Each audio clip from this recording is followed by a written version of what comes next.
저를 너무너무 사랑해 주시고 저도 너무 사랑해요. 제 와이프가 있는데도 불구하고 정말 많이 사랑해 주시는데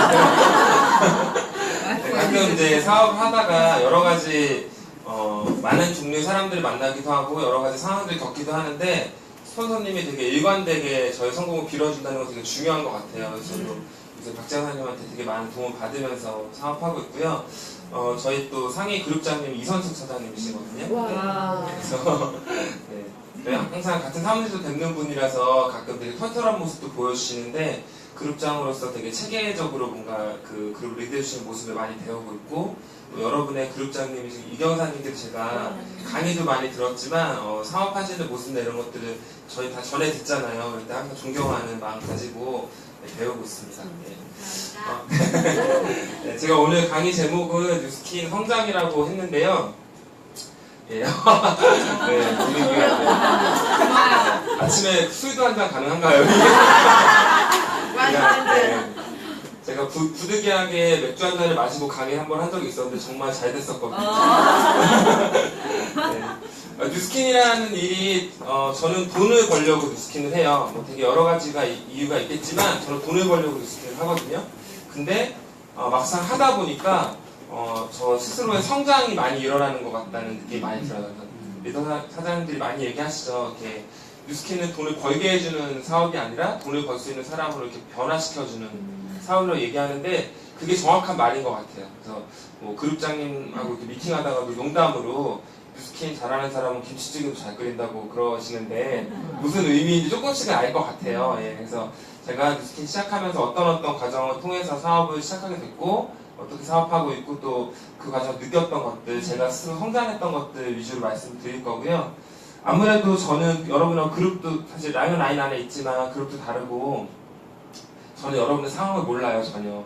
제가 이 중에 상황 아는 분이 한 분도 없어요. 이렇게 없을 수가 있죠. 다른 분인데. 네. 또 제가 하는 얘기는 어쩌면 여러분들 상황하고 직접 닿아있지 않아서 여러분들 스폰서님하고 얘기하고 다를 수도 있어요. 다르면 누구 말이 맞는 거죠? 네, 그거는 뭐 정확한 거니까요. 예. 제가 말씀드린 건 저의 경험이고 여러분들이 제가 겪었던 비슷한 상황 겪었을 때 언젠가 생각이 나서 참고 정도로 돼서 도움이 되셨으면 좋겠어요. 네. 예, 저는 4년 전에 처음 뉴스킨이라는 브랜드 제가 시작하기 전에 빨리 옷을 벗고 시작할게요. 이게 시점이 지나고 나면 되게 투명한 옷을 보실 수가 있어요.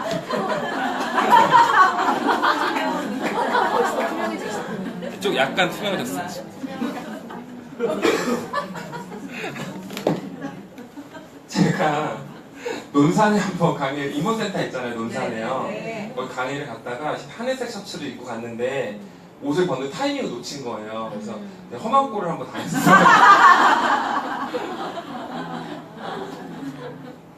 우리는 아직 서로 투명한 옷 볼 사이는 아니잖아요.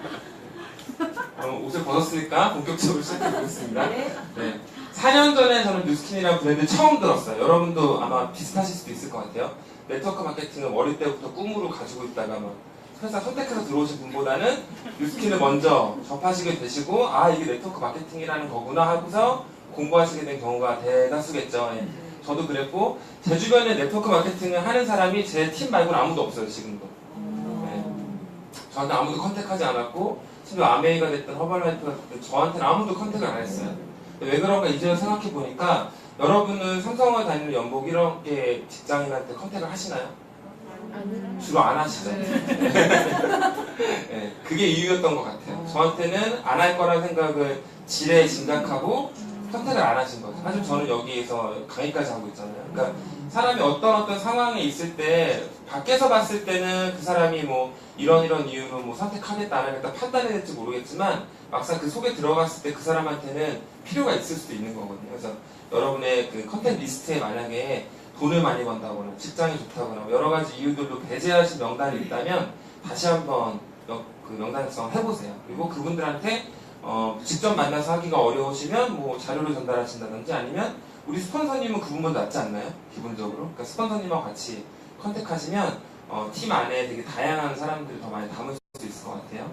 제가 처음에 뉴스킨이라는 브랜드를 딱 접했을 때는 제 와이프가 화장품을 쓰기 시작하면서부터였어요. 제 와이프는 원래 SOE를 다니다가 임신하면서 회사 그만뒀고 이제 애기가 태어난 6개월 정도 됐을 때였거든요, 그때가. 그러니까 이제 뭐 회사 다닌다고 그런 건 아예 불가능했고, 애 키우는 게 좀 나름대로 힘든, 나름대로 아니라 그냥 객관적으로 힘든 과정이죠. 말을 조심해야 되는데, 그죠? 그때가 막 2시간마다 사이클이 돌아갈 때였어요. 뭐, 애가 깨면은 뭐, 우유 먹이고, 뭐, 모유 먹이고, 우유 먹이고, 뭐, 트름 시키고, 기수 갈고, 재우고, 이걸 2시간마다 계속 하니까, 뭔가 이제 보상심리 같은 게 들어서 풀세트로 산 거예요, 제품. 그래서, 그렇게 처음에 제품 쓰기 시작했고, 저한테 쓰라는 얘기도 안 하더라고요. 근데, 저는 막 아토피도 있고 여드름도 막 되게 심했어. 지금 여기 애프터예요. 되게 심했어가지고 제품을 좀 뭐 순한 거를 좀 쓰고 싶은 생각 많이 했었어요. 클리니크 거 원래 쓰고 있었고 남자가 돈을 꽤 쓰고 있었던 거죠. 뭐 가꾸는 게 중요한 게 아니고 워낙 피부에서 난리가 나니까. 근데 화장실에 딱 갔더니 뭔가 샴푸랑 비누 같은 게 바뀌어 있는 거예요. 근데 냄새도 괜찮고 전 그러니까 향이 진한 거 막 엘리베이터 타는데 막 샤넬 넘버5 막 이런 거 뿌리고 있으면 막 네 그렇거든요. 근데 향이 은은해서 좋더라고요. 쓰고 있었어요. 근데 어느 날 이제 제 스폰서님이죠. 제 1대 스폰서님이 계신데 그분이 제 와이프한테 이제 사업권을 한 거예요. 너 어차피 회사를 못 다니니까 애기 어려서 이거 그냥 한 4, 50만 원 벌 수 있으니까 한번 해볼래? 이렇게 가볍게 이제 건의를 한 거죠. 제 와이프도 저한테 가볍게 물어본 거예요. 뭐 오빠 회사 그만두고 같이 하자 이렇게 물어본 게 아니라 내가 기저귀값 정도 벌 수 있을 만한 일이 있는데 해봐도 괜찮아? 이렇게 된 거죠. 그래서 저도 여러분하고 똑같이 네이버 검색을 했어요. 주변에 아는 사람도 없었고 그래서 처음에 와이프가 제품을 썼던 건 호기심 반 의리 반이었고 그 다음번에 와이프가 저한테 부탁했던 것들은 이 회사를 알아봐줘였어요. 내가 해도 위험하지 않은 회사인지. 또 제가 네이버에 막 찾아보니까 정말 안티글이 많아도 그렇게 많을 수가 없는 거예요. 무슨 연예인보다 더 많더라고요. 근데 제가 그 글을 안 읽은 게 아니에요. 다 읽었어요. 그러니까 뭐 저는 막 그런 게 있을 때, 이건 사실이 아닐 거야. 막 이런 성격은 아니에요. 다 봐요. 다 보는데, 보다 보니까 제가 느낀 건 별로 객관적이지 않은 거예요. 글들이. 일단 반이 욕이잖아요. 그리고 의도를 정확히 모르겠어요. 얘네들이 원하는 게 뭔지. 뭔가 뭐 사회 정의를 실현하려는 건지. 그러기에 욕이 너무 많고. 사회 정의를 실현하는 사람이 욕을 많이 하진 않죠. 기본적으로. 말투를 보면 사람을 알잖아요.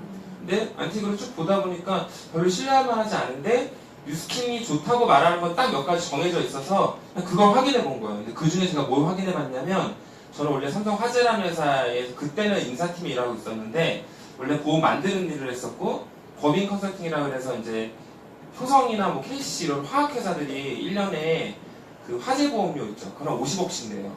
근데 1년 동안 사고가 안 나면 그냥 없어지는 돈인데 그런 건 50억, 100억씩 낸단 말이에요. 그런 것들을 이제 계약 관리를 하고 이런 일을 했었어요. 근데 그런 때 삼성이 항상 비싸잖아요. 다른 회사보다. 근데 삼성이 항상 제일 비싸면서도 계약을 할 수 있는 이유는 그 신용등급이라던가 지급 보증에 대한 그런 부분들이에요. 회사가 만약에 뭐 1,000억짜리 사고가 났는데 회사가 튼튼하지 못해가지고 지급 못해줘. 이러면 안 되잖아요. 그러려고 보험을 드는 건데. 그런 건 제가 제일 잘 아는 분야잖아요. 신용등급 이런 건 제 앞에서 뭐 거짓말 할 수는 없으니까.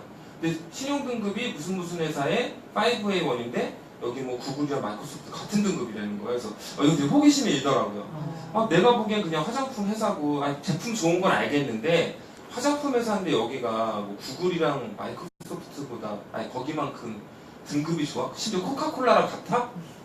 마케팅 공부를 해보신 분들 알아요. 코카콜라가 얼마나 전 세계적으로 위대한 기업인지 마케팅 쪽에서는 그러니까 코카콜라랑 관련 코카콜라, P&G 이런 회사들은 마케팅 책에 다 나오는 회사들이고 너무나 대단한 경영 방식들을 갖고 있어서 근데 그런 회사랑 같은 등급이라니까 찾아보고 싶은 거예요.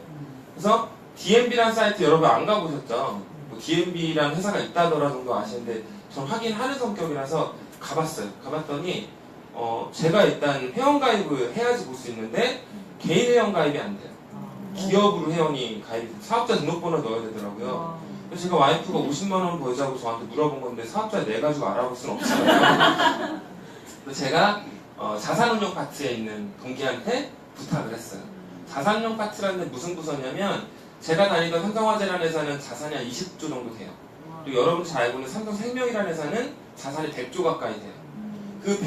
우린 1조가 얼마인지 가려니 안 되잖아요. 근데 100조나 20조가 되는 그 자산을 운용을 해가지고 회사에 수익을 남기는 게 중요한 거잖아요. 보험회사는 그 운용을 하려고 계약자들한테 돈을 받는 거거든요. 어차피 더 많이 돌려준다고 맨날 얘기하잖아요.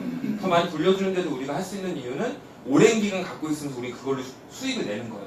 투자해서 운용해가지고.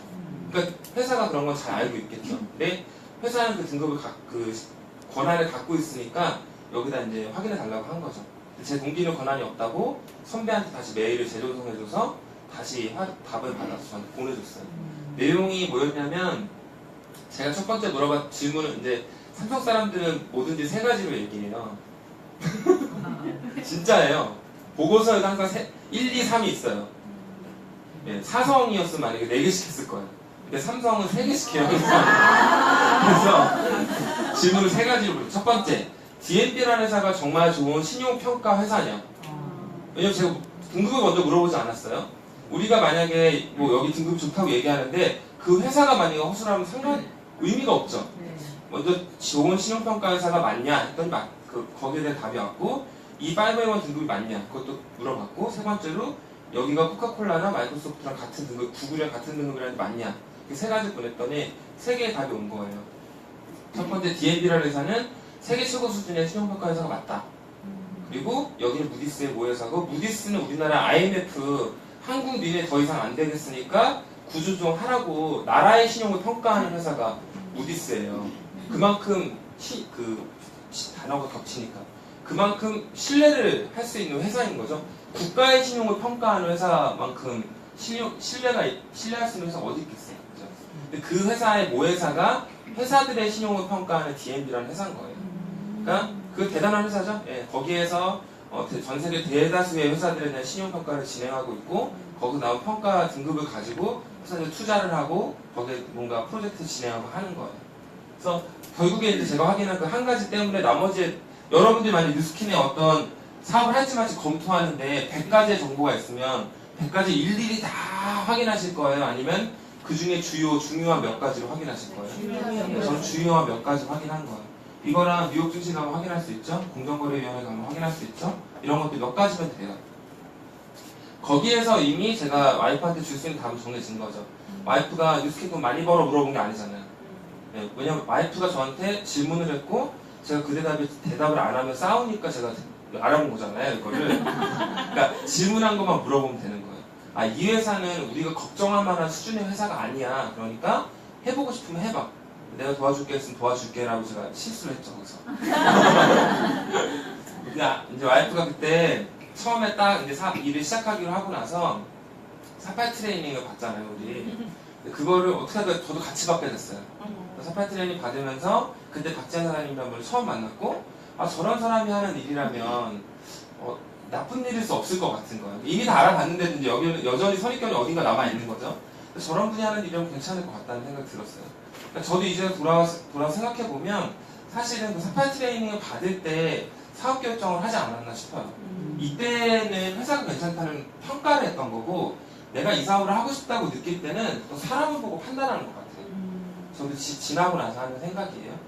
그렇게 해서 이제 와이프가 사업이 시작이 되고 저는 회사에 있는 지인들을 소개하기 시작하고 제품이 나가고 또 주말이 되면 와이프가 저는 이제 주말에 하루 정도밖에 못 쉬어요. 회사가 계속 야근하고 새벽까지 야근하고 주말에 출근하고 그래서 와이프가 이미 제 주말 일정을 다 잡아놓는 거예요. 여기는 뭐 판교에 가서 사업 설명을 하고 원주를 못 가서 뭐 하고 이게 잡혀있어요. 저는 이제 운전해가지고 가서 사업 설명하고 오는 거예요.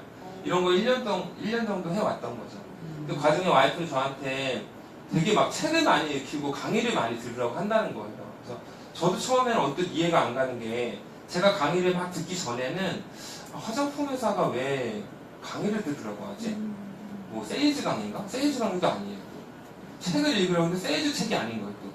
되게 이상하다 그러면서 와이프가 뉴캠프라는 데를 한번 갔다 왔는데 제 와이프는 뭐라 그럴까 그 마음속에 있는 진지한 대화를 원래 자주 하는 성격이 아니에요.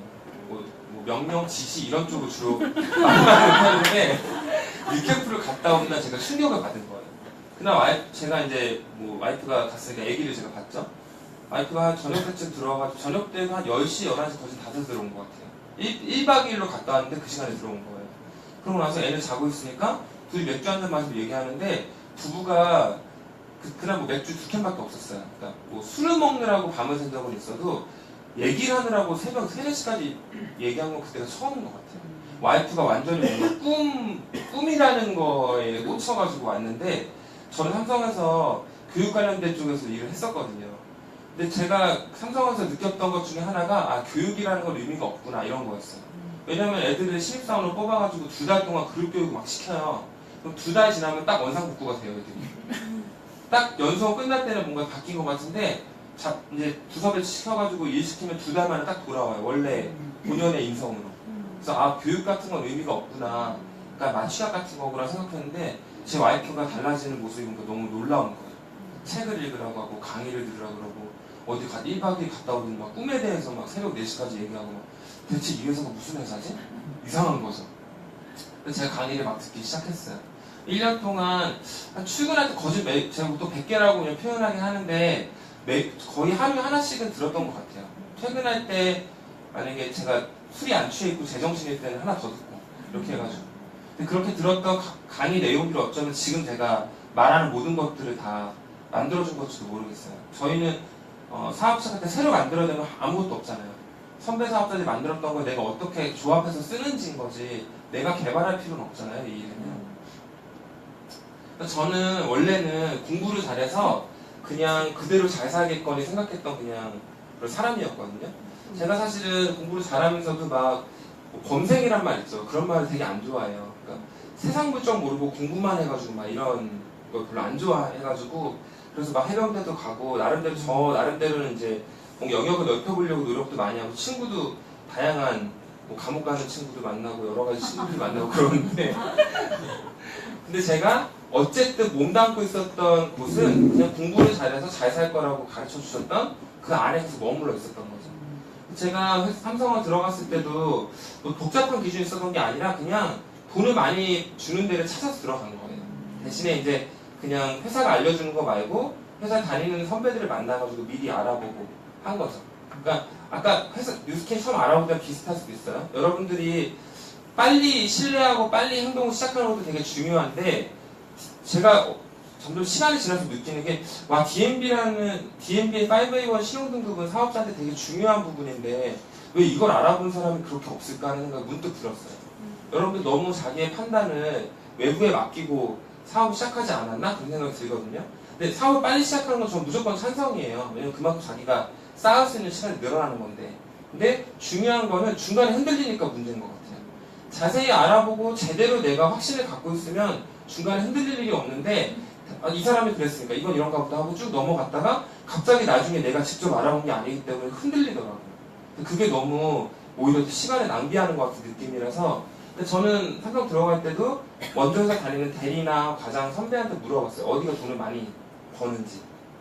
그래서 아마 제가 퇴직할 때가 대리 4년차였거든요. 그 대리가 4년 하고 나서 과장으로 넘어가요, 원래. 그래서 대리 4년차인데 연봉이 9,300이었으면 되게 많은 거죠. 주변 삼성 다니시는 분들 중에도 그렇게 많이 없을 거예요. 왜냐면 제가 그만큼 미리 알아보고 갔기 때문이거든요.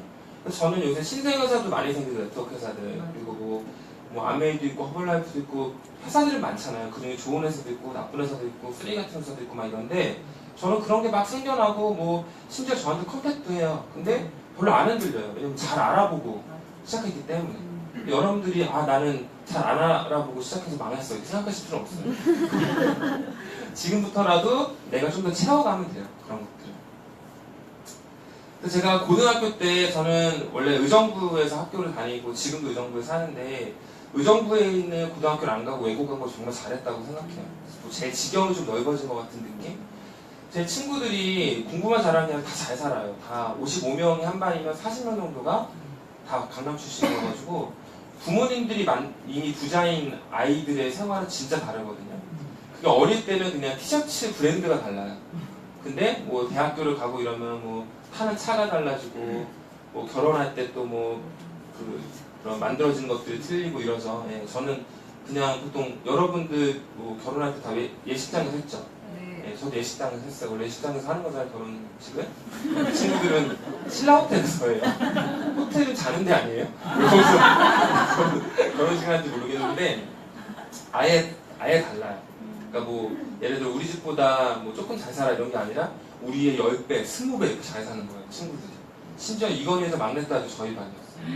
너무 심한 그 차이가 느껴지는데 그게 너무 심하니까 오히려 감각이 무뎌지는 대신에 무뎌지는 대신 어떤 게 생겼냐면 아 이건 내가 뛰어넘을 수 없구나. 내가 공부 잘한다고 중학교 때까지만 해도 제가 막 날고 기지 않았겠어요. 전교 1등하고 맨날 이러니까 뭐 저희 어머니가 농담으로 뭐 이제 1등 하지 말고 2등 하라고 1등 하면은 학교 떡해가야 떡값이 너무 힘드니까 2등 하라고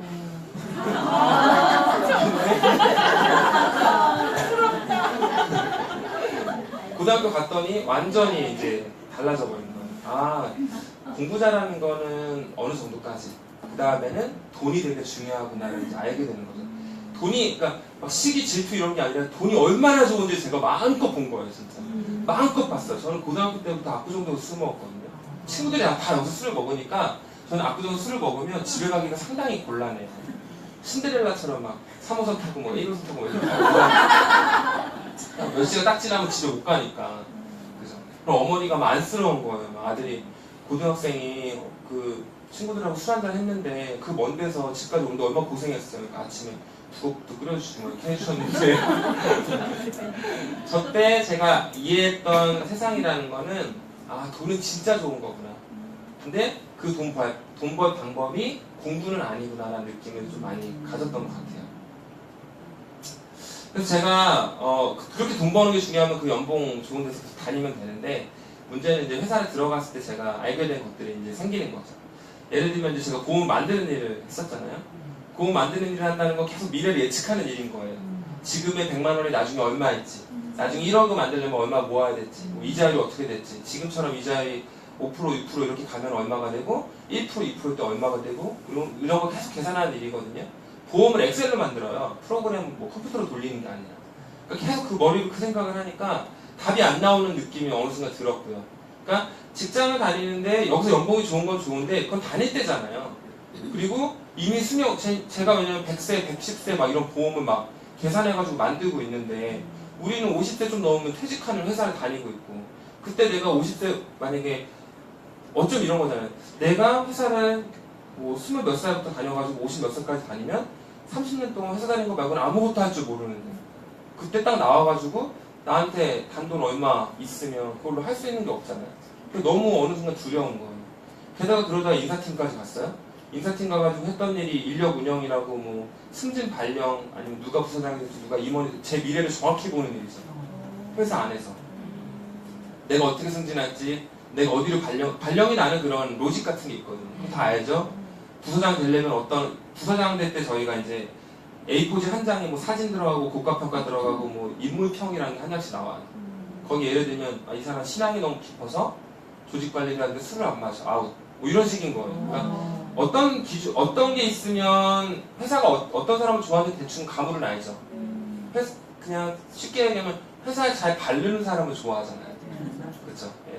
모든 걸 희생하고 회사에다가 다 올인하는 사람은 무조건 회사 좋아하죠. 근데 어느 정도 경계 라인인지 다 모르잖아요. 근데 저는 그거를 그냥 케이스 한 장별로 다 하는 거예요. 아 이건 교회를 너무 많이 심하게 다니면 안 되는구나.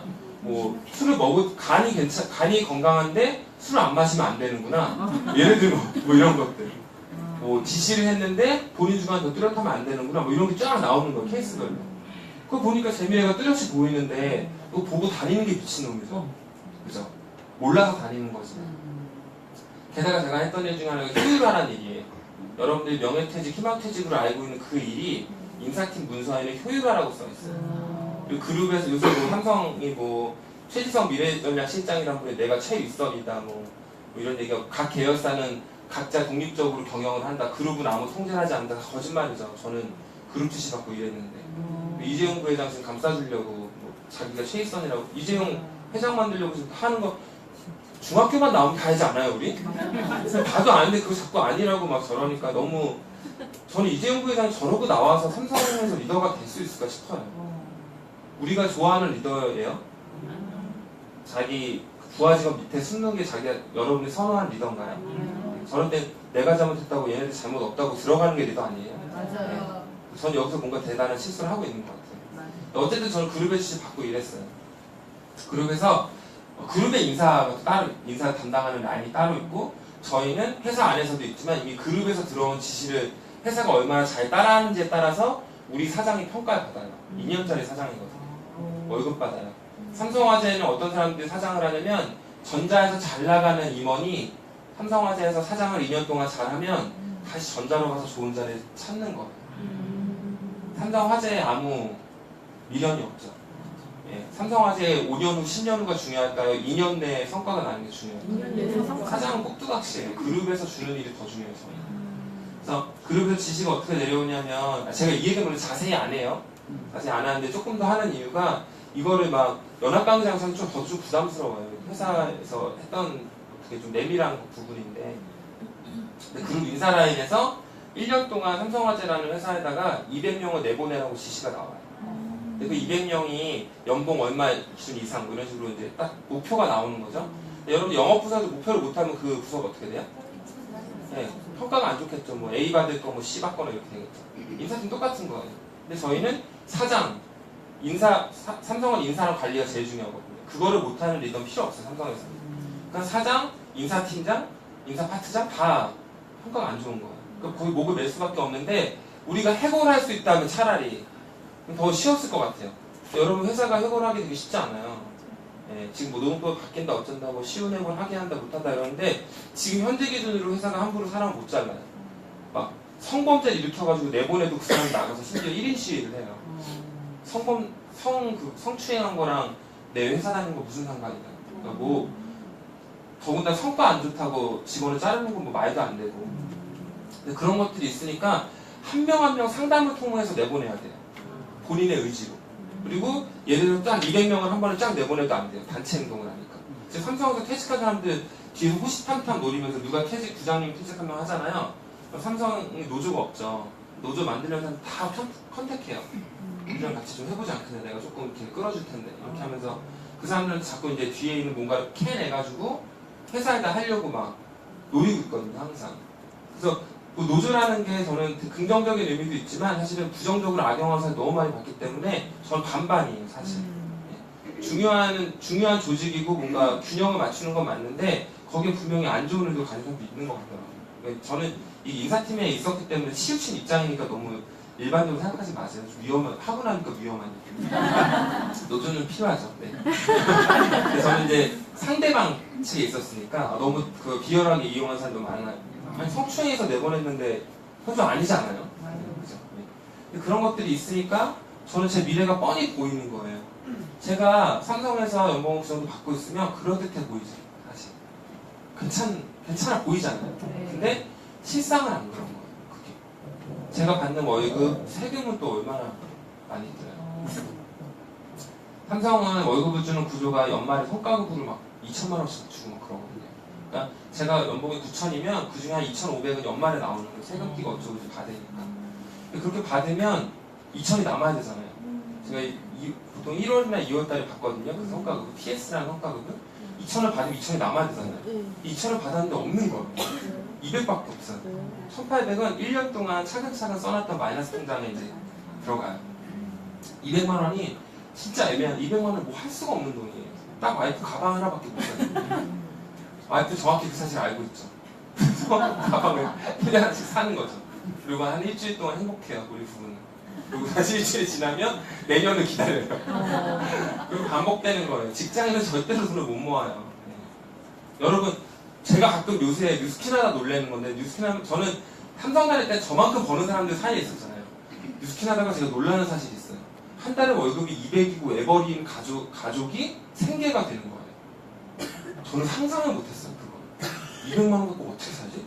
나는 한 달에 500이 넘게 있었는데 맨날 모자랐는데 500이 넘게 들어와도 마이너스 통장을 맨날 100만 원 이반씩 써가지고 연말에는 그게 막 까지는데 200만 원 갖고 사는 사람이 있는 거예요. 저는 그만큼 모르고 살았어요. 삼성 다닐 때. 그러니까 저 안에서 제가 그렇다고 500만 원, 600만 원을 생활비로 쓸 때 떵떵거리고 산 게 아니거든요. 와이프는 1년에 가방 하나만 샀어요. 평단에 산 게 아니에요. 그리고 백화점에서 옷은 안 사요. 화장품만 샀었지. 옷은 그냥 그걸 뭐라 그래요? 그런 거? 보세. 네, 보세 그런 거 사서 입고 사치 안 했거든요. 근데 보험 들어가고 뭐 아이 양육비 들어가고 어쩌고 하다 보면 넉넉하지 않은 거예요. 부자가 되는 건 아예 불가능한 거죠. 근데 제가 이제 뭔가 자꾸 방법이 필요한 거예요. 진지하게 내가 보험하면서 이런 뭐 미래가 어떻게 돌아갈지 좀 받고 회사 안에서 이런 거 받고 이러니까 남들이 괜찮아 보이지만 나는 속 알맹이는 너무 안 괜찮은 걸 느끼고 있는 시기에 이제 와이프가 뉴스킨을 처음에 물어보게 된 거고 회사를 알아봤더니 삼성보다 좋은 회사인데 강의를 들어달라고 해서 강의를 들었더니 이게 어쩌면 내 인생을 바꿔줄 수 있는 정확히 내 인생을 지켜줄 수 있는 수단에 가까운 거예요. 삼성보다. 떼돈을 벌게 해주는 게 아니라 실상을 알고 있는 삼성보다 실상을 좀 알아보니 뉴스킨이 더 나은 거죠. 그리고 제가 회사 그만둔 지 3년 된 거예요, 지금. 저는 여태까지 질문을 되게 많이 받아요. 회사 그만둔 거 후회하지 않으세요? 후회 안 해요, 정말. 제가 삼성을 그만두고 뉴스킨 한 거에 대해서 한 번도 후회한 적이 없는데 그 이유는 삼성에서는 나의 운명이 내게 아닌 거예요. 언제 내가 어떻게 될지 몰라요. 하다못해 회사가 지켜주려고 해도 내가 교통사고가 나면 지켜줄 수 없어요. 근데 뉴스킨은 다르죠. 여기는 내가 의지를 갖고 내가 만드는 만큼 내가 보장받을 수 있는 거고 내가 보호를 받을 수 있는 거잖아요. 전 그게 중요한 거라고 생각해요. 가족을 지키려면. 제가 생각해 봤던 게 이런 거죠. 여기가 어떻게 보면 뉴스킨하고 삼성하고 저한테 차이점은 삼성은 스펙이 통하는 데고 뉴스킨은 스펙이 안 통하는 데. 알고 시작했거든요. 알고 시작했는데 사실 이렇게 안 통할지는 몰랐어요. 서운한 감도 있는데 왜 조금씩은 통하기도 하는데 정말 냉정하더라고요. 근데 저는 그런 걸 빨리 시작하는 게 낫다고 생각했던 거예요. 근데 50살 넘어서 그때까지 어떻게 보면은 고통을 지연시키는 것밖에 안 되는 거죠. 내가 50세 이후에도 뭔가 뚜렷한 게 있으면 삼성을 다녀도 되는데 삼성을 다니면서 내가 가질 수 있는 건 고통을 지연하는 것밖에 아무것도 없는 거예요. 게다가 지금은 제가 뉴스킨에서 뭔가 되게 많이 시도해볼 수 있는 시기인데 내가 50살이 넘고 이때쯤 세상도 변했을 거고 나는 직장생활만 30년을 했다가 갑자기 튀어나와가지고 내가 뭔가 준비해야 된다 그러고 되게 다른 문제 같더라고요. 그래서 저는 지금 당장 뭔가 회사 딱 그만두는 순간에는 돈도 뭔가 잃어버리는 것 같고 내가 가진 여러 가지 유리한 부분도 잃어버리는 것 같지만 지금 그런 거 없이 내 능력을 키워나가고 변화를 만들어간다는 게 제일 중요한 것 같아요. 그래서 저는 뉴스킨이라는 게 쉽다고 설명하면서 리크루팅하지 않아요, 기본적으로. 그리고 뉴스킨 때문에 뉴스킨 사업하는 게 힘들다고 말하는 파트너한테 당연하다고 얘기해요. 왜냐하면 그 변화를 이끌어내는 일이기 때문에 고통이 없는 변화는 아무 데도 없거든요. 고통이 없으면 우리 몸 안에서, 우리 정신 안에서 변화를 해야겠다 필요 자체를 못 느껴요. 그 고통이 필요해요. 내가 이 고통을 적게 겪으려면 어떻게 해야 되는지 그때 인간은 내가 가장 활발하게 움직여요. 내가 이 고통을 끝내려고, 왜 여러분 그런 거 하죠. 죽기 직전에 파노라마처럼 지나간다는 얘기 많이 들으셨죠. 그 뇌과학적으로 설명이 되는 일이에요. 왜 그러냐면 우리가 막 그런 거 있죠. 그 초인적인 힘을 발휘한다거나 위험한 순간에 이런 것들이 우리 뇌가 한 3% 이내로밖에 뇌 사용을 못한다는 얘기 많이 들어보셨죠. 근데 이 뇌 사용률을 극도로 끌어올릴 수 있는 그런 그 신호들이 있는데 생명의 위협을 느끼면 뇌가 되게 빨리 돌아가요. 살궁리 찾아야 되기 때문에. 그래서 그때 죽기 직전에 내가 지나간 그 인생을 회고하려고 그게 돌아가는 게 아니라 살 방법을 궁리하려고 뇌는 막 돌아가는 거예요. 내 모든 기억이 뒤지는 거죠. 기억을 싹 서치해가지고 지금 살 방법을 찾아야 되는데 못 찾으면 죽는 거고 찾으면 살아나는 거죠. 그래서 우리의 몸이랑 우리의 뇌는 고통이라는 엔진을 가지고선 더 나은 방법들을 찾아내는 거예요. 그래서 여러분들이 뉴스킨을 한다는 의미는 뭐냐면 내가 기꺼이 힘들기를 각오하고 들어와서 나를 힘들게 만들어서 내가 더 나은 사람으로 성장할 수 있게 하기 위해서 들어오신 거예요. 그러니까 힘들기 당연하겠죠. 네. 그래서 그동안 왜 힘들지 고민하셨으면 이제 고민하지 마세요. 그 고민하는 게 더 힘들어요. 그냥 힘든 게 덜 힘들어요. 왜 힘들지? 왜 나만 힘들지? 아니, 다 힘들어요. 그리고 그 힘든 걸 지나오신 분들은 똑같이 지금도 힘든데 표정이 안 나타나죠. 우리 중에 제일 힘든 게 이경희 그룹장님이에요. 얼마나 많은 사람들하고 얼마나 많은 문제를 겪으시겠어요. 하지만 이미 성장하고 변화했기 때문에 우리만큼 그 고통스러워하지 않는 거죠. 이력이 낮기 때문에. 우리가 그런 사람이 되려고 아까 얘기한 것처럼 돈을 벌게 만드는 일이 아니라 돈을 벌 수 있는 사람으로 바꿔주는 거죠. 내가 사람을 감당할 수 있는 능력, 사람들을 끌어낼 수 있는 능력, 사람을 리드할 수 있는 능력을 내가 갖추려면 뉴스킨이 시작할 때 나로는 너무나 부족하죠. 그걸 가져가는 게 뉴스킨이라는 일인 것 같아요. 그래서 저는 이거 할 때 힘든 일이 오거나 이럴 때 훨씬 더 좀 차분하게 좀 대응할 수 있었던 것 같아요. 이런 이유로 시작했기 때문에. 쉽게 하면 계급장 뛰고 일하는 데잖아요, 여기는. 그래서 인생이 바뀌었죠, 우리들이. 옛날에는 경제활동이 요 정도는 확보가 됐고, 노후가 짧았는데, 경제활동은 오히려 짧아지고 노후가 이렇게 길어지니까 우리 노후 대책이나 이런 모든 인생 계획들이 틀어지는 거죠. 어려운 계산 안 해도 그냥 이렇게 나오는 거예요. 뭐 여기서 뭐 복리니, 뭐 현가니, 이자율 이런 거 생각 안 해도. 아예 그냥 계산, 더하기 빼기도 계산이 안 나오죠. 게다가 여기에다가 우리는 4차 산업혁명이라는 또 그런 위기를 맞고 있는 거예요. 여러분들이 고령화 시대라는 거 생각할 때 우리 부모님들이 약간 도와드리고 있잖아요. 왜냐면 우리 부모님들이 우리는 우리 부모님이 2세대라고 알고 있어요. 우리 부모님들은 이렇게 생각하고 사신 분들인데 지금 이 나이 넘어서셨죠 이미. 80세, 90세 막 100세 이러시잖아요. 부모님들이. 그분들 안 돌아가세요. 그분들이 120세까지 사실 수도 있어요. 건강하시지 않아요? 요새 60세면은 노인이 아니라니까요. 한 80세 돼야지 좀 노인 같아 보이지. 60세면은 저 어릴 때 봤던 한 40대 정도 돼 보이는 분들. 그리고 건강만 좋아진 게 아니라 마인드도 되게 젊어지셨고, 뭐 인생 60부터가 옛날에는 무슨 되게 이상한 말 같은데 지금은 좀 맞는 말인 것 같아요. 이런 것들이 막 바뀌는데 그분들이 안 돌아가신단 말이에요. 그분들은 경제계획이 이미 종료된 상태예요. 본인들은 이런 줄 알고 살았는데 더 살아버리는 거예요 지금. 우리는 첫 세대인데 어떤 첫 세대냐면 120세까지 사는 첫 세대가 아니에요. 우리 부모님 세대가 120세까지 사는 첫 세대인데 그분들은 미처 그런 줄 모르고 살았던 첫 세대. 우리는 알고 사는 첫 세대인 거예요. 왜냐면 우리 그나마 여기 들어와 있으니까. 준비할 수 있는 첫 세대인 거예요 우리가. 근데 안 하죠? 네. 우리 옆집, 윗집 다 안 하죠? 제가 이제 우산 얘기 가끔 하는데 아침에 분명히 일기예보 들었어. 오늘 비가 온대요. 그리고 비가 심지어 기상캐스터 오늘 아침에 날씨 봐서는 비가 안 올 것 같지만 오후부터 반드시 내립니다. 이랬는데 내가 막 빨리 준비하고 나오다 우산을 안 들고 나온 거예요. 회사를 딱 갔더니 어라? 우리 사무실에 있는 사람이 우산을 다 안 가져온 거예요. 안심되죠. 비가 안 오는 게 아닌데 안심되잖아요. 나만 안 갖고 온 게 아닌데. 안 불안하지 않아요? 맞아. 그죠? 다 안 갖고 왔으니까 왠지 비도 안 올 것도 같고. 하지만 비는 오죠. 낮이 되더니 정말로 그렇게 맨날 안 맞아야 될 때는 안 맞더니 안 맞아야 될 때는 맞잖아요. 얘기해보고. 비가 막 와요. 억수로 쏟아져. 같이 비 맞으면 좀 나아요? 하지만 우리는 안 불안했죠. 네.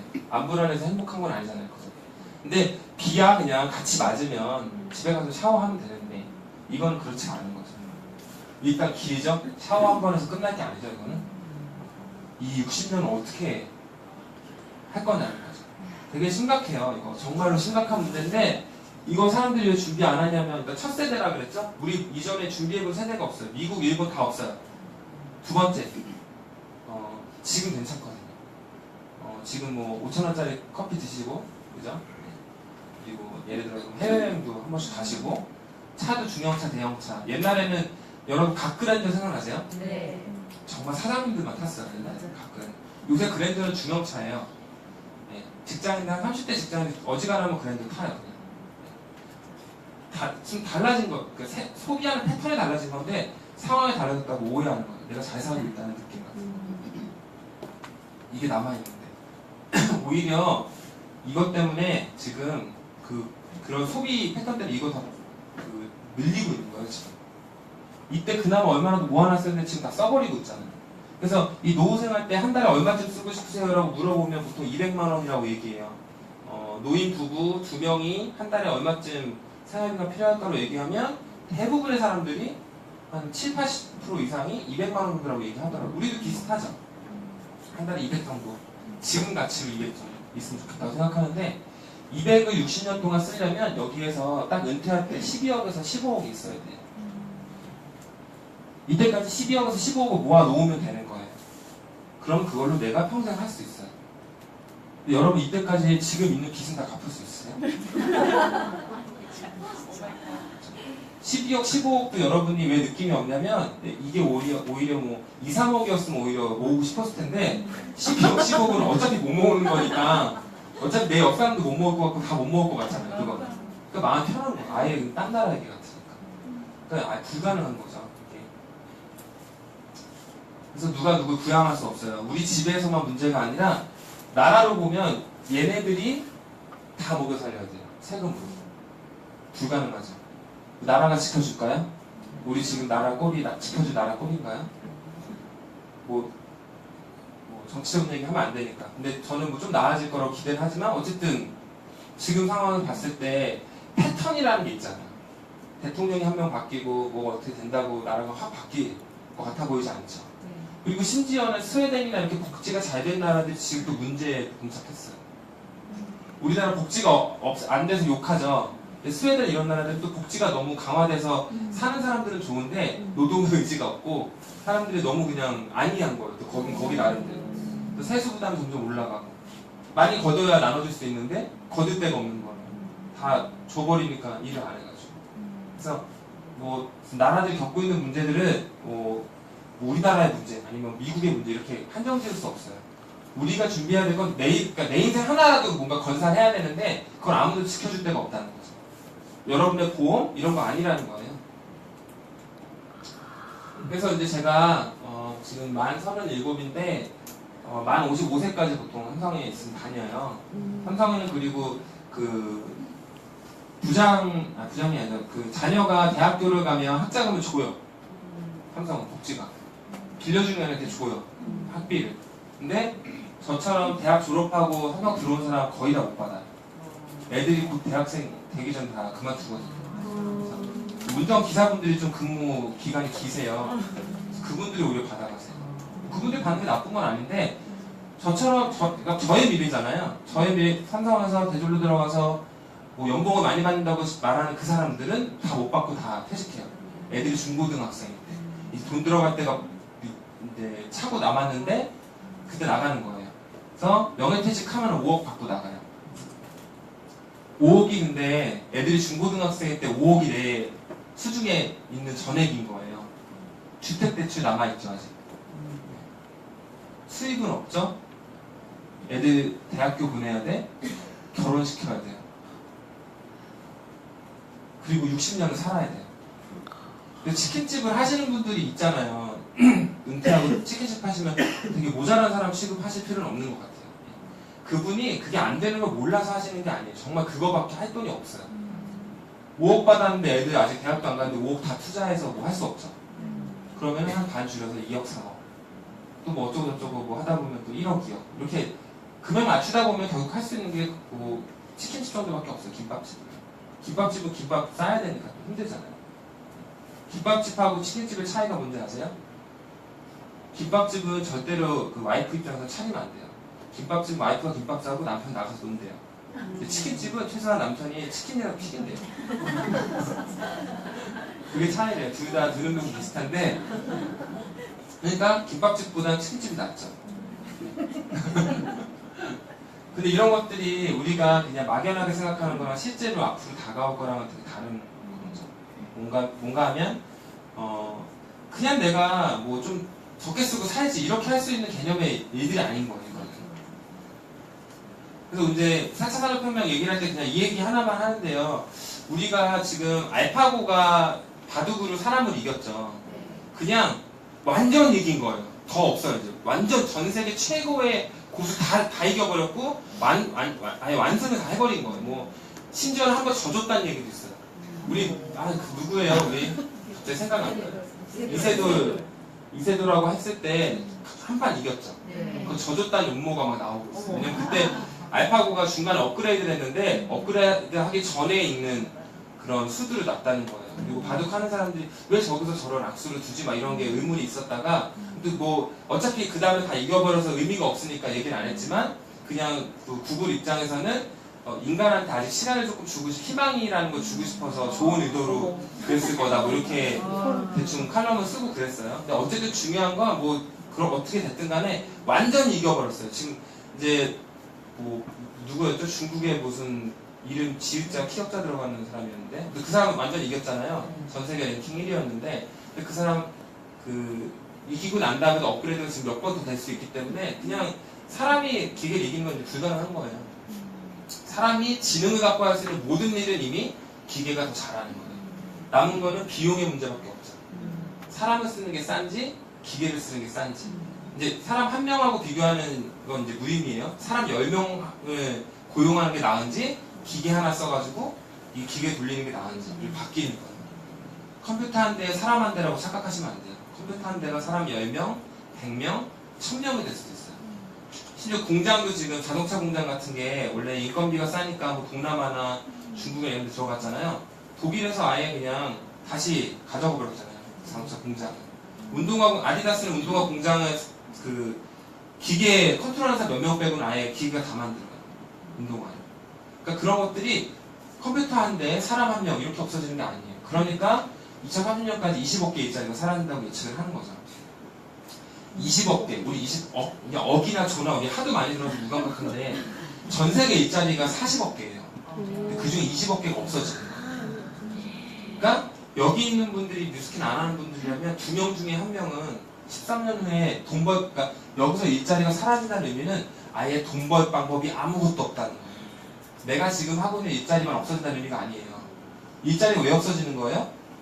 내가 필요 없어서가 아니라 사람이 필요 없어서 없어지는 거예요. 이걸 아셔야 돼요. 내가 필요해서 정리해고 당한 거랑 달라요. 정리해고 당하면 난 다른 일을 하죠. 사람이 필요 없어서 잘린 거예요, 이거는. 다른 데 그럼 사람이 일할 때가 있어요? 없어요. 아예 돈 벌 방법이 하나도 안 남는 거예요. 13년 후에. 2030년이 한 50년 남은 것 같은데 13년밖에 안 남았어요. 근데 이분은 다 새로운 일자리가 생기면 괜찮다고 막 얘기하는데 여기서 일자리 잃어버린 사람들의 일자리가 아니죠. 여러분 코딩이라는 단어도 모르는 분 제가 강의할 때마다 물어보는데 그렇게 모르는 분이 많아요. 코딩이라는 단어를 지금 중학생부터 의무 교육을 해요. 코딩을.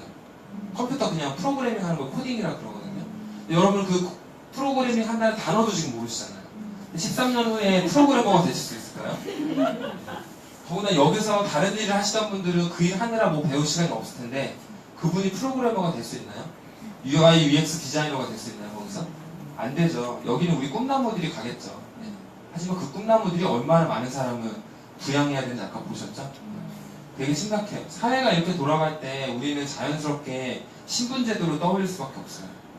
이 일자리가 없어진 20억 명의 사람들이 어떻게 될까?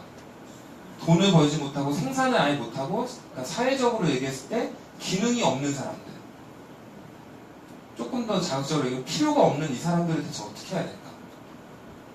여러분들이 월급을 받거나 자영업에서 돈을 버는 이유를 한번 생각해 보세요. 부자들이 돈이 많아요. 이건희 회장이 돈을 벌 때 삼성 직원이 필요하죠. 그래서 삼성 직원한테 돈을 주는 거예요.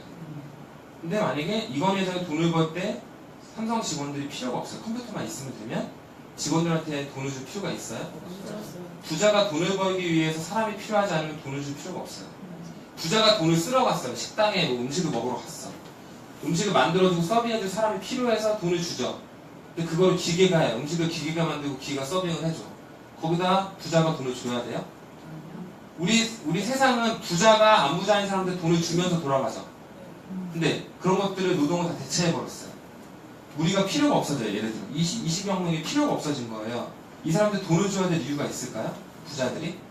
첫 번째, 돈을 줘야 될 이유가 없어요. 여러분 서울역에 가면 노숙자가 많죠. 네. 노숙자 옆으로 내가 길을 지나가는 노숙자가 나란히 누워있어서 사이로 지나갈 때 기분이 좋아요? 안 좋아요? 안 좋죠.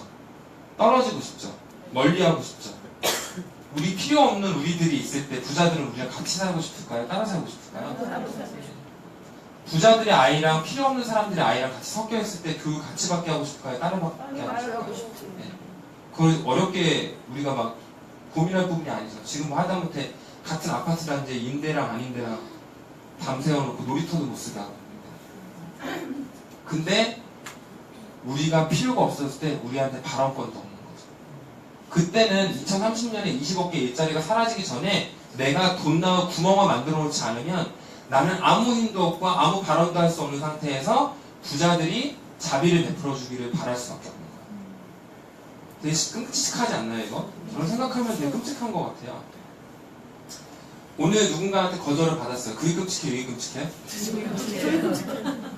그 사람의 미래 끔찍해요? 안 끔찍해요? 연민을 가지신 분 그분한테 아직도 정신을 못 차리고 있어요. 내가 널 구원해주러 왔는데. 제가 했던 일이 연금 만드는 거랑 그러니까 연금보험이랑 뭐 재산보험이나 슈퍼보험이라는 거 가입하시는 분 있을 거예요 아마. 건강보험인데 그런 거 이제 바꿔주는 일 같은 거 했는데 계산해보면 안 나오는 거죠. 여러분들 100만원 받기로 150만원 받기로 보험 가입하셨을 텐데 첫 번째로 그때 가입한 이후로 금리가 막 떨어졌기 때문에 그 돈을 못 받죠. 첫 번째.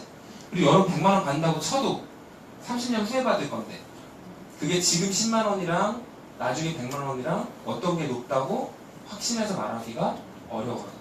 보수적으로 표현한 거예요. 저는 10만 원 오히려 많을 수도 있다고 생각해요. 물가 올라가는 거 보면. 그렇게 됐을 때 내가 그 10만 원을 받기 위해서 지금의 10만 원 가치밖에 안 되는 돈을 받기 위해서 지금 3, 40만 원씩 15년 동안 내고 있는 돈이 의미가 있을까 생각이 드는 거죠. 그래서 전 다 해지했어요.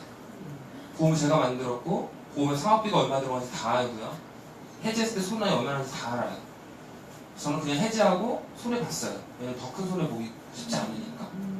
그리고 그 돈으로 맛있는 거 먹고 파트너들이랑 술 마시고 옷 사입고 애기 뭐 사주고 그래요. 그게 더 나아요.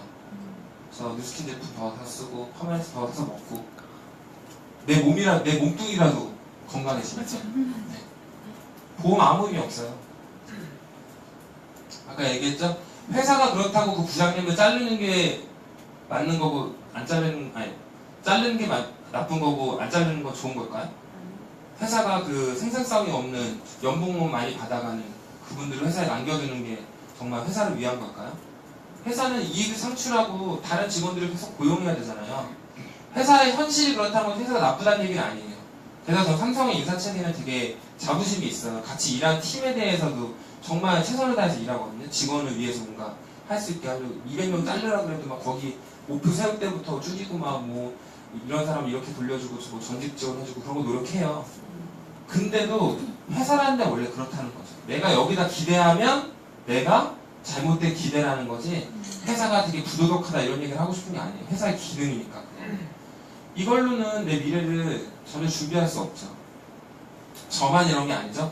대부분 직장 다니는 사람들 뭐 아니면 자영업 하시는 분들 마찬가지잖아요. 자영업은 보통 자영업이라는 거를 조금 그러니까 모든 걸 구체적으로 생각하는 버릇이 좀 필요한 것 같아요.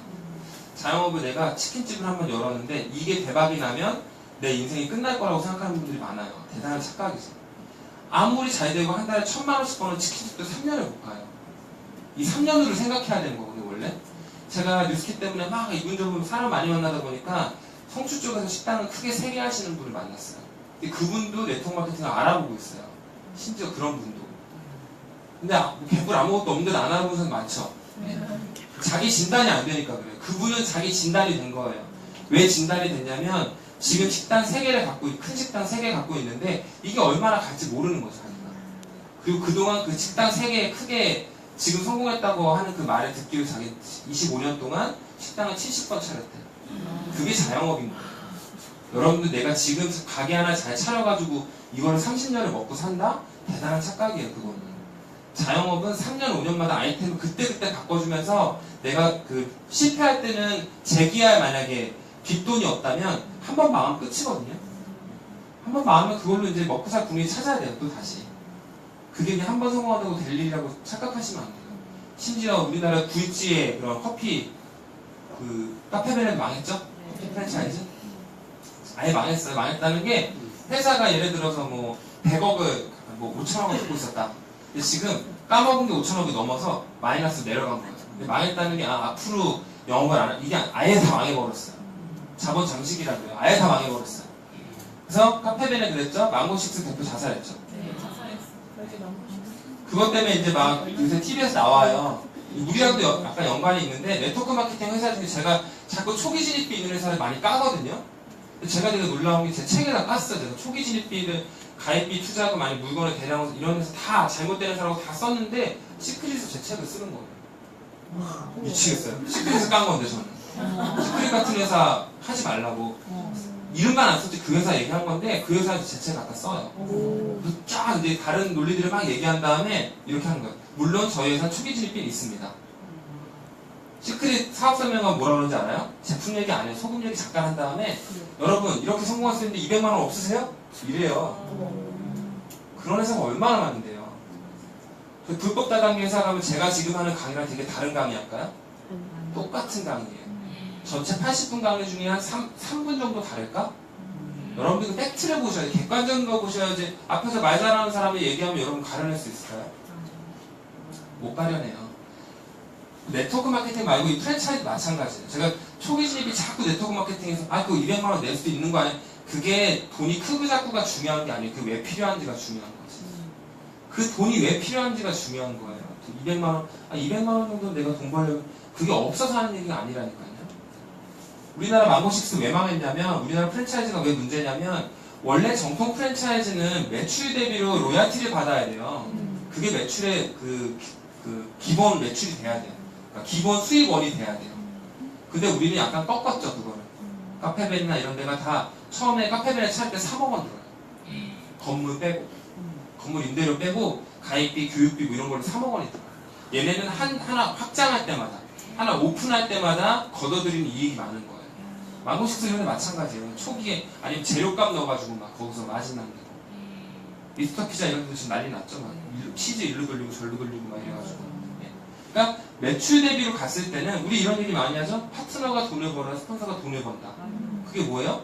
파트너 매출이 올라가야 이 사람이, 일단 파트너 매출이 올라갔을 때 이 사람이 많이 벌어요? 내가 많이 벌어요? 본인이 많이 벌죠. 난 5% 로열티 받고 이 사람은 9에서 20% 받고 그러잖아요. 일단 그 사람이 파트너, 그러니까 그 사람 먼저 잘 돼야지 내가 돈을 버는 구조인 거예요. 프랜차이즈 마찬가지예요. 가맹점이 먼저 기본적 매출을 일으켜서 돈을 버는 상태, 유지가 되는 상태에서 본사가 돈을 버는 방식이 로얄티 방식인데, 얘네들이 꺾어버린 거죠, 그거를. 다른 방식으로. 얘네는 하나하나 지점 낼 때마다 돈을 벌어버리는 거예요. 그럼 막 내는 거죠. 여기 있는데 여기 또 내고. 주스 가게 같은 거 길 건너 하나씩 있잖아요. 그래서 같은 회사인데. 그게 우리나라 프랜차이즈의 문제라고 나오더라고요. 네트워크 마케팅 마찬가지예요. 그게 200만원, 150만원, 600만원 이게 중요한 게 아니에요.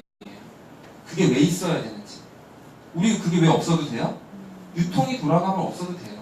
그냥 유통이 안 돌아가니까 그걸로 그냥 헉헉 땡기는 거잖아요. 사람 한 명 올 때마다. 한 명 들어올 때마다 200만원씩, 500만원씩, 600만원씩 들고 오니까 사람을 끌어들이죠.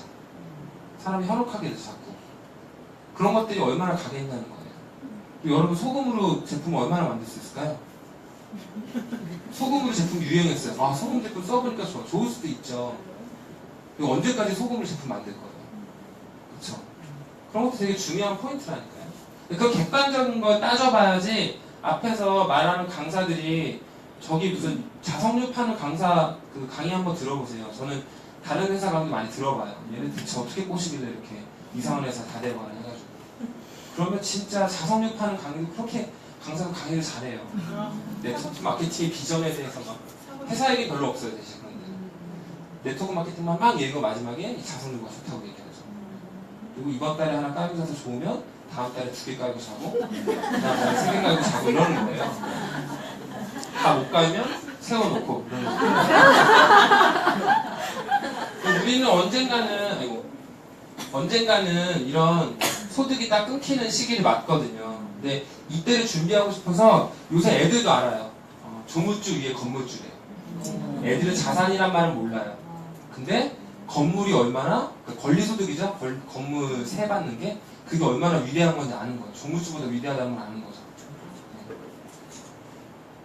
건물책 음악 같은 자산을 우리가 쌓고 싶은 게 우리가 막연하게 생각하는 직장인들이나 자영업자들의 목표인 거죠. 내가 장사 한번 잘해가지고 돈 벌어가지고 그걸 건물 하나 사야지. 내가 직장 나서 돈 모아가지고 건물 하나 사야지. 못 사죠? 근데 돈이 없잖아요. 아까 얘기한 것처럼 내가 은퇴할 때까지 돈을 모으긴커녕 지금 있는 빚도 갚기가 어려운 구조인데. 근데 여기서 재밌는 포인트는 여러분 이걸 못 만들어서 이걸 만드는 거예요, 지금. 이 자산이 좋은 건 아는데 건물책 음악 못 만드니까 이그젝을 만드는 거거든요. 근데 이그젝이 건물책 음악보다 좋은 자산이에요. 그게 재밌는 거죠. 이걸 못 만들어서 이걸 만드는데 이게 더 좋다니까 재밌는 거죠. 건물은 안 늘어나잖아요. 새가 점점 올라가는 건물이 있나요? 건물이 노후되면 오히려 떨어지겠죠. 책 같은 것도 뭐 한창 때죠. 한창 인기 있을 때지. 뭐 음악 같은 거 뭐 처음 히트곡으로 막 많이 틀어지고 막 이럴 때는 많이 바뀌지만 점점 잊혀지면 못 받는 거죠. 이런 것들 못 만드는데 이그젝은 늘어나죠. 한 사람 뒤에 100명일 수도 있고 그 뒤에 심지어 1000명일 수도 있죠.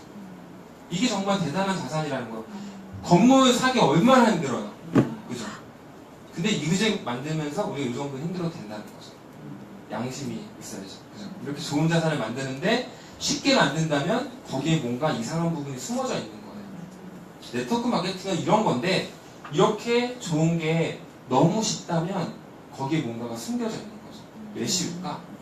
200만 원만 내면 되는 거야 진짜? 2명만 있으면 되는데 다 꽂아준다고? 이런 얘기를 하는 거 한번 잘 보셔야 돼요. 왜 쉬울까? 누군가는 어려워야 될 때 누가 어렵고 있는 걸까 여기서? 그런 거 생각하셔야 되는 거죠. 우리가 기본적으로 사람을 끌어들여야 돈을 번다, 윗사람만 돈을 버는 구조다, 품질 좋지 않은 제품 비싸게 판다, 이런 선입견들을 가지고 네트워크 마케팅을 밀어내잖아요. 근데 만약에 우리가 이게 아니라 이런 회사면 문제 없는 거죠. 사람을 끌어들여서 돈을 벌 수 없죠? 뉴스키는? 왜냐면 돈을 안 들고 들어오잖아요. 예, 여러분 들어올 때 500 들고 들어오신 분 있어요? 없죠? 사람이 들어와서 돈을 못 벌어요. 우리는 애초에. 파트너가 돈을 벌지 못하면 파트너가 매출이 없어요. 스폰서가 돈 벌 수 있어요? 못 벌죠? 네.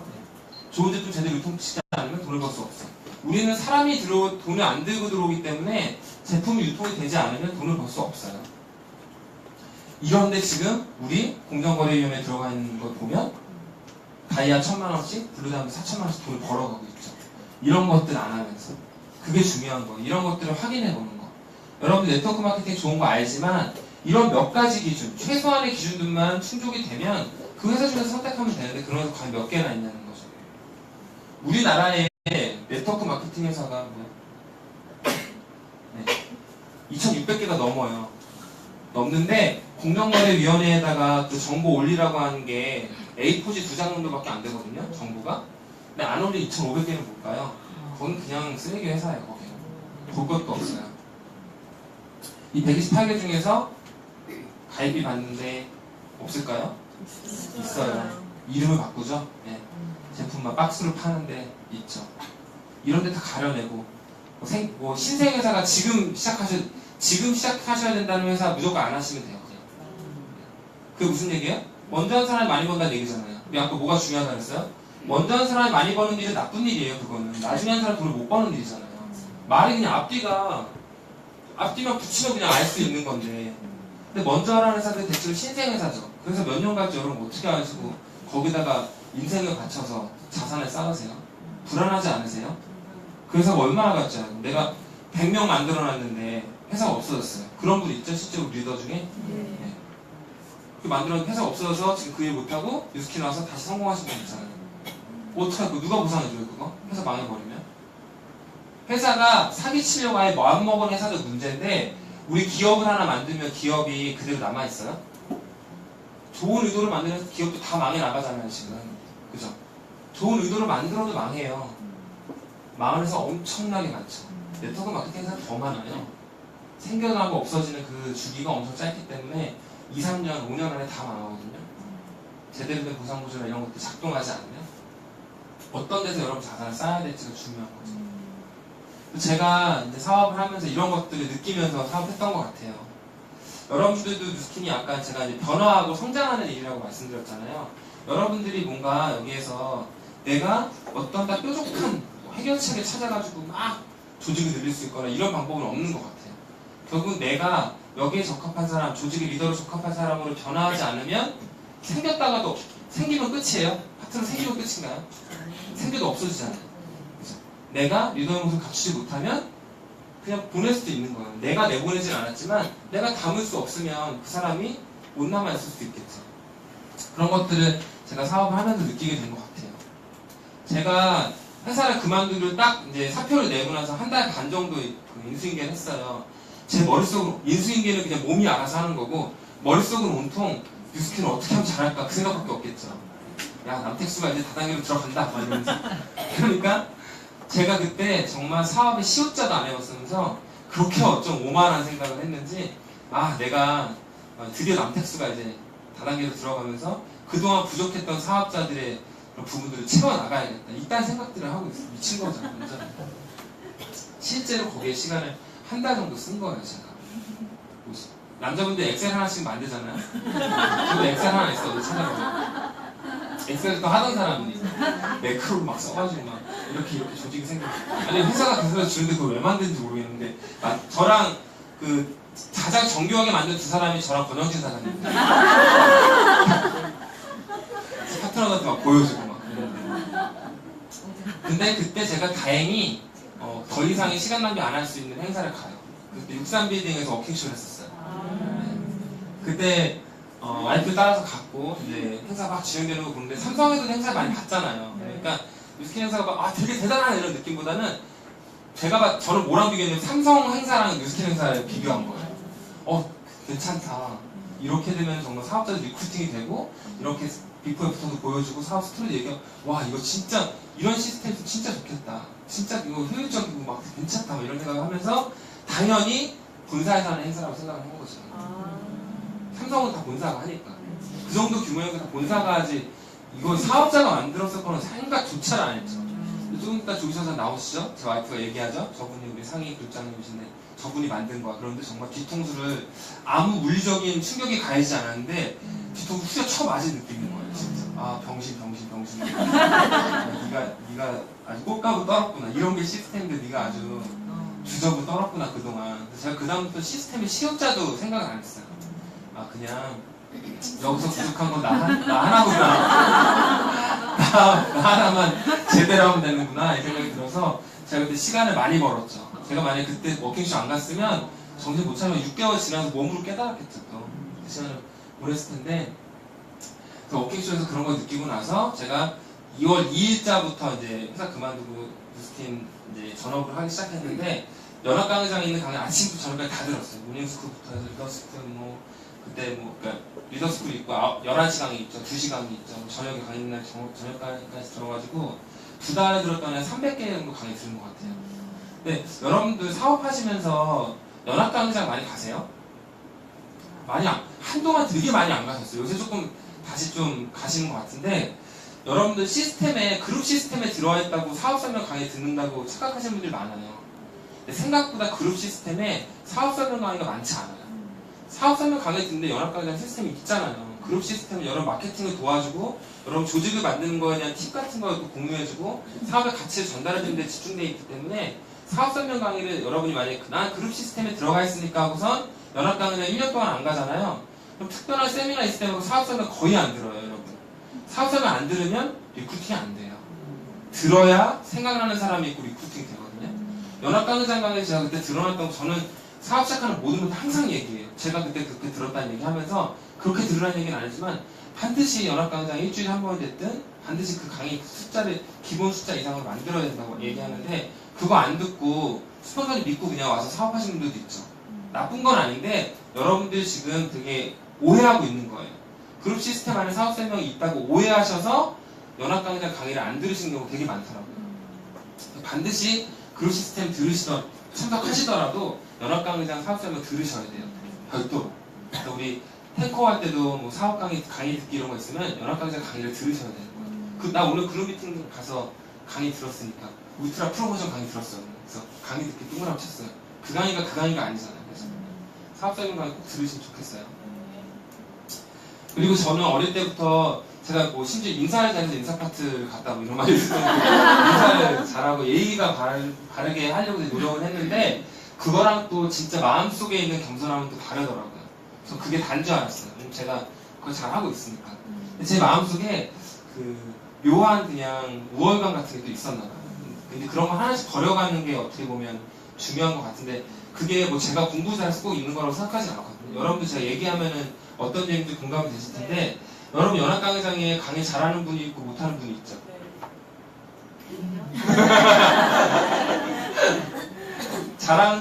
강의 잘하는 분 강의든 리크루팅 확률이 올라가죠. 대답 못하겠죠. 아닌 것 같아요. 제가 어떻게 리크루팅이 된다 생각해봤어요. 여러분들이 누구 강의 듣고 리크루팅을 한번 생각해보세요. 강의를 잘하는 사람 강의 들었는지 아니면 여러 개의 강의 듣다가 나한테 꽂히는 무언가가 있었던 강의 때문에 사업이 결정하든지 보시라는 거죠. 저는 오히려 강의 들을 때 제가 막 그 출퇴근할 때 100개씩 들었다 그랬잖아요. 그때 들을 때 점점 강의에서 뭔가 미묘한 걸 하나 찾은 거예요. 진짜 이런 일은 괜찮을 것 같은데가 뭐였냐면 여기는 학벌, 재산, 인맥 같은 게 안 통하는 데구나. 정말 노력이 통하는 데라는 느낌이 딱 드는 순간 그런 강의 되게 찾고 싶었어요. 저한테 필요한 건 그거였거든요. 제가 그때 누구한테 강의 지도를 들었겠어요. 다 들은 거예요.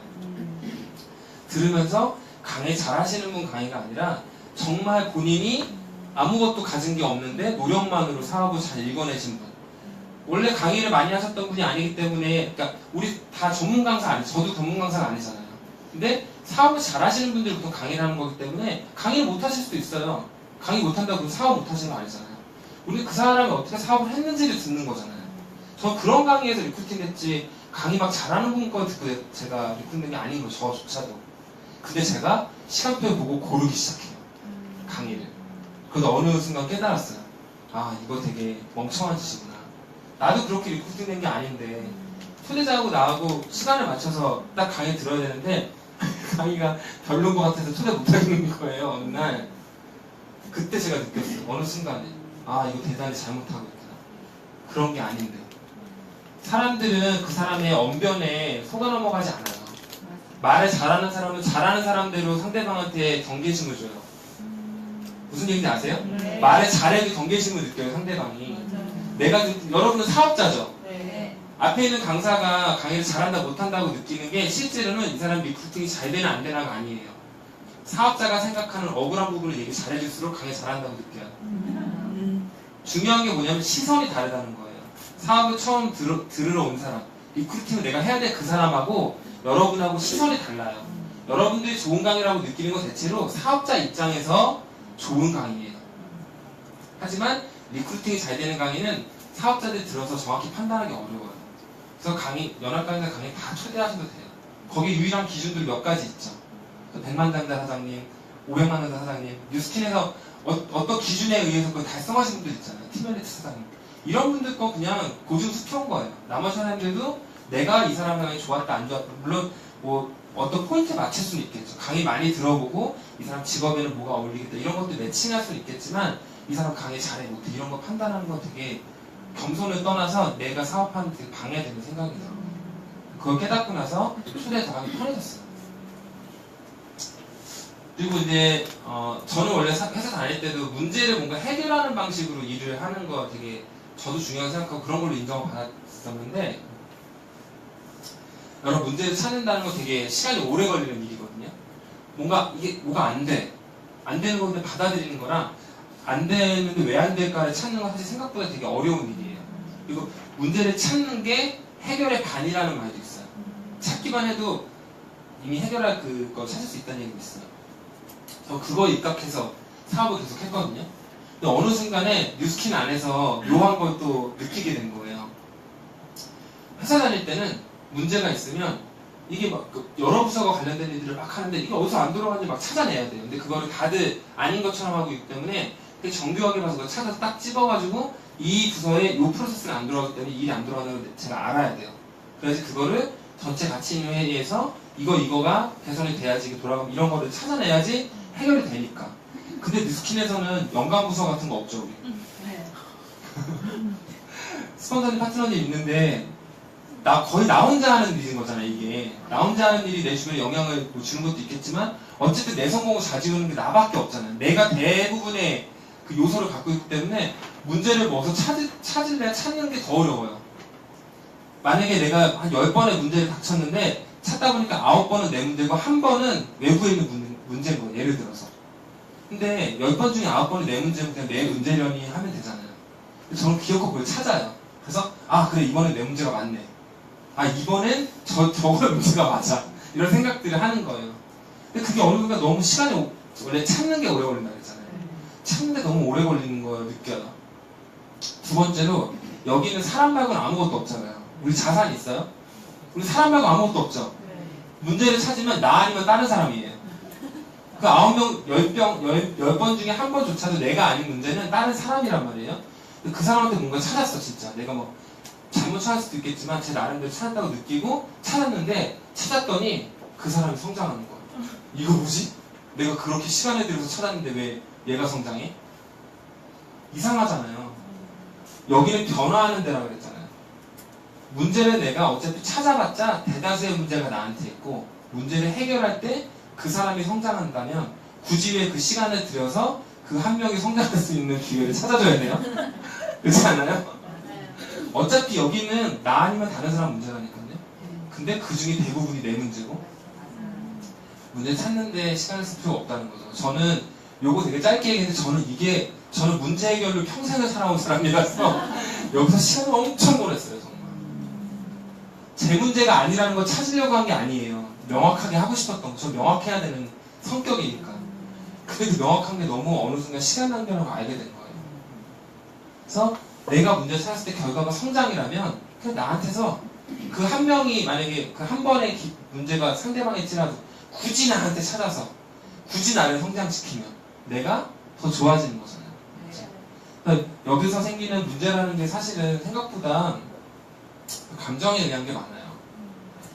감정에 의한 게 많고 이 감정에 의한 것들을 제가 차라리 여기서 이런 문제를 찾는 것 대신에 이 뒤에서 해결 방법으로 제가 정리를 했어요. 여러분들한테 그게 좀 도움이 되시길 바래요. 문제를 나한테 찾는데 어떤 방식으로 찾으면 좋은지를 좀 정리가 됐어요. 그 전에 요거가 있는데 중요도랑 선호도를 구분하는 게 되게 중요한 것 같아요. 중요도는 내가 해야 할 일, 그리고 선호도는 내가 좋아하는 일이죠. 거꾸로 얘기하면 중요도는 내가 하지 말아야 될 일이 있는 거고 선호도는 내가 하고 싶지 않은 일이 있겠죠. 근데 우리는 조직 생활을 하고 있는 거거든요. 제가 별명이 남존중이에요. 근데 존중 그래가지고 별명이 남존중이 파트너 놀리는 거예요. 다 맨날 뭐 자기네들 뭐 잘못해서 제가 그냥 별 얘기를 안 하니까. 근데 어느 날 이러는 거예요. 제가 아무 얘기 안 하다가도 만약에 이렇게 두 분이 있는데 이분이 자꾸 이분한테 피해를 주는 일들이 생기는 거예요. 일부러 그런 건 아닌데 뭐 본인이 원하는 일을 하고 본인이 원하는 일을 하는데 이분이 원하는 일을 하다 보면 이분이 자꾸 피해 볼 수밖에 없는 일이 자꾸 생기면 제가 거기 얘기를 하거든요. 근데 이분이 저한테 그러는 거예요. 왜 나는 존중 안 해주냐. 제가 지긋지긋한 걸 이제 존중을 한 거예요. 그 뜻이 아닌데 서로 존중하고 서로 피해가 되는 건 안 하고 우리 유치원 가면 배우잖아요. 서로 때리지 말기, 때렸으면 사과하기 이런 거 배우잖아요. 그런 거를 우리가 여기 모여서 얘기할 수는 없잖아요. 근데 아니 피해를 줬으면 그거 내가 안 할 생각을 해야지 왜 피해를 주는 나는 존중해주지 않냐고. 그거 말이에요, 방구예요. 조직이성이라는 말을 바꿨어요, 제가. 사전에 없는 말이에요, 조직이성. 제가 삼성에서 선배가 한 얘기예요. 조직이성이 떨어지는 애들이 있다고 막 이런 얘기를 가끔 하시거든요. 근데 그 말이 문득 떠오른 거예요, 제가. 아, 조직이성이 되게 중요해요. 조직이성 다른 말이 아니라 상호 존중인 거예요. 내가 나의 자유와 권리를 존중받는 건 좋은데 상대방도 중요하니까 그 선을 아는 게 조직 이성이라고 생각을 해요. 그런 뜻으로 그분 저한테 얘기해 준 거고. 제가 전화해서 말씀드렸어요. 이런 말 만들어서 고맙다고. 찾아봤더니 없는 거예요, 이 말이. 그래서 선배님이 만든 거라도 자기도 만든다고까지 생각 안 했는데 딴 데서 들어본 적은 없대요. 이분이 만든 말인데 딱 이거거든요. 내가 자유랑 권리 존중받는 거 좋은데 상대방 것도 존중하는 그 선. 왜냐면 우리가 여러 명이 모여있기 때문에 여기서 감정을 나쁜 감정을 많이 만들어내는 건 다 죽자는 얘기거든요, 사실. 다 죽어요, 그러면. 근데 여기서 내가 좀 하고 싶은 거, 그거 좀 안 하면 어때요? 배고플 때 밥 조금 늦게 먹으라 하면 어때요? 거기에 저는 밥 먹는 건 예민해요. 그러니까 집에 가서 예민하라고. 여기 가서 예민하지. 예민한 거 아는데, 그거는 나는 안 예민해요? 저도 예민하거든요. 그러니까 서로 예민하지만 지킬 거 지키는 게 생각보다 안 돼요. 이때 하는 방법들은 요것도 이제 뒤랑 연관이 있겠지만 그냥 입장 바꿔 생각하는 게 되게 어려운 건 것 같아요. 근데 하지만 저는 이제 사람이라는 거는 결과로 정의되는 게 아니라 태도로 정의된다고 생각하거든요. 무슨 얘기냐면 내가 입장 바꿔 생각해야지 머리에 떠올렸는데 결과가 좋지 않았어요. 예를 들어 입장 바꿔 생각한다고 했는데 하긴 했는데 잘 안 된 거예요. 예를 들어 그래서 상대방이 기분 나빴을 수도 있어요. 하지만 내가 입장 바꿔 생각해야지라는 마음을 가지고 있는 그런 태도를 가지고 계속 매사를 반복하다 보면 난 입장 바꿔 생각할 수 있는 사람이 된다고 생각해요. 뻔뻔히는 내가 실수하고 잘못할 수도 있지만 근데 그 생각조차를 내가 놓고 있다면 그 사람은 남들한테 피해를 주고 있고 다른 입장 바꿔 생각하는 사람들이 그 사람 하나를 감당하고 있는 거거든요. 왜 무슨 보존의 뭐라 그러죠? 그거 저 사장님 이제 아실 거예요. 조직에 또라이 보존의 법칙인가? 또라이 질량 보존의 법칙인가? 어느 조직인가 또라이가 있는데 반드시 한 명씩은 있다는 건데 이 조직에 만약에 또라이가 없다면 혹시 내가 아닐까? 그런 얘기가 있죠. 스스로 한 번씩 나는 입장 바꿔 생각하고 있나? 나는 상대방의 자유와 권리를 내가 침해하면서 피해를 주고 있지는 않나라는 생각을 좀 하시면 그건 좀 도움이 될 것 같아요. 서로한테. 그게 서로 그런 걸 케어받는다는 느낌이 들면 되게 행복해요. 별거 없는데 되게 행복하거든요. 그래서 이길재 사장님이 자주 하시는 얘기예요. 뭐 스폰서 존경, 뭐 형제 라인 사랑 이런 얘기 많이 하시죠. 예. 근데 존경이라는 거 이제 저도 이제 그런 얘기 들으면서 아 스폰서님 존경해야 내가 성장하는 거 내가 배우는구나. 존경하지 않는 사람한테 배울 수는 없거든요. 근데 그런 말이 있어요. 어리석은 사람이 현자한테 배우는 것보다 현자가 어리석은 자한테 배우는 게 더 많대. 무슨 얘기인지 아시겠죠? 네. 내가 존경해야지 배울 수 있어요. 무시하면서 배울 수는 없잖아요. 그죠? 근데 그 말을 똑같이 듣고 다르게 해석하는 경우가 간혹 있는 걸 발견했어요. 이건 얘기했죠, 제가. 스폰서 존경 왜 해야 돼요? 내가 배우고 성장하기 위해서. 근데 강의를 딱 들으면서 스폰서 존경하려니까 나를 존경하지 않는 내 파트너가 생각이 나는 거예요. 존경을 받으라고 한 게 아니죠. 존경을 하라고 한 거잖아요. 근데 존경이라는 건 애초에 요구하는 게 아니라 성취하는 거거든요. 내가 내 모습에서 존경할 만한 걸 구축해 놓으면 알아서 남들이 나를 그렇게 생각해 주는 거지 나를 존경해라라는 말은 아예 존경해라는 말은 없는 거예요. 나를 존경해라는 말은 사전에 없는 말인 거예요. 그래서 이런 생각들 하죠. 내 파트너가 나를 존경하지 않아서 내 조직이 잘못 가는 것 같은 느낌이 들 때. 근데 여기서 리더한테 얘기하는 존경이라는 말은 하라는 얘기인 거지 내가 받으라는 얘기는 아닌 거예요. 아까 이게 제가 얘기했던 그런 문제를 찾는 방식 이런 거에 대한 해법이에요. 뭘 하라고 이런 게 중요하다고 하면 내가 하는 행동을 생각하면 되는 거 내가 받을 거 생각하면 똑같은 얘기에서 되게 상황을 꼬이게 만들거든요. 거꾸로 마찬가지예요. 존중. 파트너를 존중해줘요. 왜 존중해야 돼요? 우리 리더 찾기 게임을 한다고 그랬잖아요. 조직을 만드는 일이고 내가 파트너를 조져가지고 집에 가면 조직이 안 남아있겠죠. 그래서 갑질 때문에 난리가 나죠. 막 미스터피자 이런데 60개인가 문 닫았대요. 갑질해가지고 그 회장이. 요새 갑질 때문에 난리죠. 네. 갑질 기업 하나가 순식간에 무너진 게 갑질이에요. 근데 만약 예를 들어 뭐 회장이 운전기사한테 갑질하고 막 이랬어. 되게 저거 사람 나쁘다.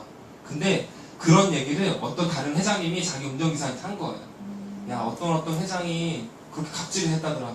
세상이 아주 몹쓸 놈이야. 그 운전기사 이런 생각을 하는 거지. 왜 저런 얘기를 하면서 자기는 돌아보지 못할까? 너도 만만치 않은 이런 생각을 하는 거죠. 내가 어느 순간 갑질하고 있지 않나 생각을 해봐야 될 것 같아요. 더군다나 우리가 내가 너보다 3개월이나 사업을 먼저 했잖아. 그러면서 갑질하는 경우들이 있죠. 내가 사업을 하면서 너보다 3개월 먼저 했고 심지어 나랑 LOI도 같이 진행했는데 근데 내가 스폰서니까 난 스폰서고 너 파트너야. 넌 나를 존경해야 돼. 그래서 막 가입고 막 그죠. 비즈니스 터치를 하랬더니 인격 모독을 하고 막 이런 일들이 생기죠. 이런 것들을 안 해야지 조직이 나만 아는 거예요. 저는 이거를 성공의 말하자면 왜 요리사의 킥 이런 거 있죠. 성공의 방법이라고 여러분한테 말씀드린 게 아니라 이걸 안 하면 조직 자체가 없어지는 거예요. 이건 그냥 기본인 거죠. 모든 조직에는 인사팀하고 감사팀이 있어요. 뉴스킨에는 인사팀, 감사팀이 없어요. 제3자가 해결할 수 없는 거예요. 내가 내 조직 안에서 갑질을 하든 아니면 스폰서님을 함부로 대하든 이런 것들 내가 내 행동으로 보이잖아요. 그럼 그게 내 격으로 그대로 오는 거예요. 나를 수정해줄 수 있는 사람이 아무도 없어요. 인사팀, 감사팀이 없기 때문에. 이게 없으면 조직이 싹 없어지는 거예요. 그냥. 성공의 방법이 아니라 생존의 그냥 필수인 거죠. 그런데 이런 걸로 내 주변에 혹시 떠나보는 사람이나 힘들게 하고 있는 사람이 있진 않나 그런 걸 마음에 한번 떠올려 보시면 훨씬 더 행복하게 사업하실 수 있을 것 같아요. 받을 거 생각하지 말고 내가 하는 거 위주로 생각하면 리더 사람들이 얘기해준 성공의 노하우도 다 알려주시잖아요. 근데 그거 내가 하는 거라고 생각하면 아무 문제가 안 생겨요. 받으려고 생각하면 문제가 생기는 것 같아요. 그래서 이런 게 갖춰지면 조직 이성이라는 게 갖춰진 조직이 될 것 같아요. 그리고 제가 어쨌든 직접 이경사님하고 많은 미팅을 해보고 한 건 아니지만 오다 가다 뵙는 모습들이 있잖아요. 이경사님 지나가실 때 어떤 분한테 어떻게 인사를 하시는지 강의하실 때 어떤 표현들을 쓰시는 단어는 어떤 거 선택하는지 이런 거 보면은 이경사님이 어떻게 그룹원들을 생각하시는지 제가 간접적으로 느낄 수 있잖아요. 그래서 그룹장님이 그런 색깔을 가지고 있을 때 조직원들 중에서 그거를 굳이 나는 저 방향이 아니고 나는 훨씬 더 강한 걸 뭔가 추구하겠다고 삐쳐나갈 필요는 없잖아요. 그룹장님이 그 색깔을 만들어내는 이런 분위기의 색깔을 만드는 거 되게 쉽지 않거든요. 근데 그렇게 만들어진 분위기나 색깔을 여러분들 한 명 한 명이 잘 지켜나가시면 왜 그 바람이 불 때 배가 그 방향으로 갈 때 제일 잘 갈 수 있잖아요. 바람이 뒤에서 막 불어주고 있는데 내가 옆으로 가면 내가 가는 방향도 지킬 수 없고 남들이 가는 속도보다 훨씬 천천히 가겠죠. 거기 가야 될 게 저쪽이라면. 그런 것들을 이미 만들어주신 거 안에서 내가 잘 발을 맞춰서 갈 수 있게 하면 좋을 것 같아요. 이런 존중이나 조직이성이나 이런 것들이 잘 갖춰진 그룹이라고 저는 생각하거든요. 감사합니다. 마지막 사연은 이제 제가 이러고 다니니까 이제 남존중이라고 놀림 받는 건데 그냥 나를 존중하고 경험을 존중하고 개성을 존중하고 이게 저는 사업할 때 중요한 것들인 것 같아요. 경험을 존중한다는 게 이거죠. 제가 워킹쇼 갔다 왔던 것처럼 그때 안 갔으면 제가 이걸 못했을 수도 있는데 선배 사업자들이 이미 만들어 놓은 걸 내가 굳이 가서 찍어 먹어 봐야지 않는 게 아니잖아요. 그러니까 내가 선배 사업자들의 경험을 존중하면 존중할수록 내 시행착오를 줄일 수 있을 것 같아요. 개성을 존중한다는 거는 사실은 이거는 개성보다는 그냥 인격이라고 생각하시면 좋을 것 같아요. 파트너를 막 이렇게 떠받들라는 얘기가 아니라 비즈니스 터치도 해야 되고 뭐 가르쳐줘야 되면 가르쳐주고 해야겠지만 인격을 존중하지 않는 선을 넘어가면 안 된다는 거죠. 그것만 지켜도 아무 불만 없어요. 성공하고 싶어서 온 거고 수강생님한테 자기가 배우고 싶기 때문에 인격만 내가 존중해주면 큰 문제 안 생기거든요. 그리고 무엇보다 중요한 건 나를 존중하는 거. 여러분 되게 어려운 결정으로 사실 사업 시작하지 않았어요? 한 분 한 분?